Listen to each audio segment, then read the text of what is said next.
দেখুন বন্ধুরা, আজকে সন্ধ্যাবেলা সিঙ্গারা হবে। এই যে সন্ধে সিঙ্গারা করব। সিঙ্গারার জন্য আলু পুর করে নেব, তরকারি একটা করে নেব। তার জন্য কড়াতে তেল দিয়ে দিলাম, সাদা তেল দিয়ে দিলাম। এতে এই যে 5 ফোড়ন আর শুকনো লঙ্কা দিয়ে দিলাম ফোড়নে। আর দেখুন আলুগুলো এই যে দিয়ে দেবো। সিঙ্গারা করে আলুর তরকারি করব। এরপর দেখুন সামান্য এই যে নুন দিয়ে দেবো।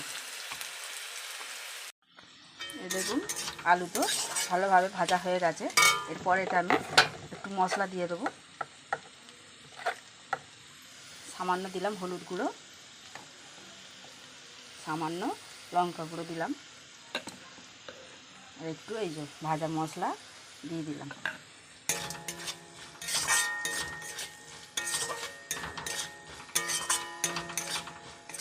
এরপর যে ধনে পাতাটা আমি কেটে রেখেছি, এই ধনে পাতাটা দিয়ে দিলাম।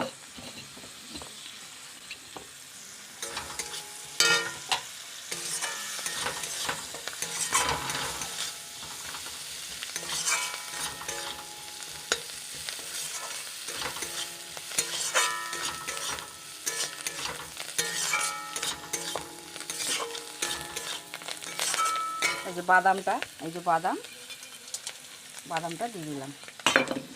ভাজা তো ভালোভাবে হয়ে গেছে। এতে সামান্য জলটা দিয়ে দেবো।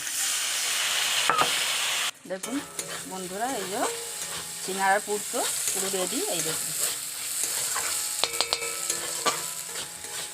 হয়ে গেছে। দেখুন কত সুন্দর লাগছে, দেখেছেন বন্ধুরা? আজকে সন্ধ্যেবেলা আমাদের এই যে সিঙ্গারা হচ্ছে। এই দেখুন সিঙ্গারা বানিয়ে নিয়েছি, ভাজা হবে। এই যে তেল ছেড়ে দিয়ে, এই দেখুন তেল দিয়ে দিয়েছি, গরম হয়ে গেছে কড়াই গরম হয়ে গেছে। এবারে সিঙ্গারাটা আমি একে একে দিয়ে দেবো। এই যে দিয়ে দিচ্ছি কড়া।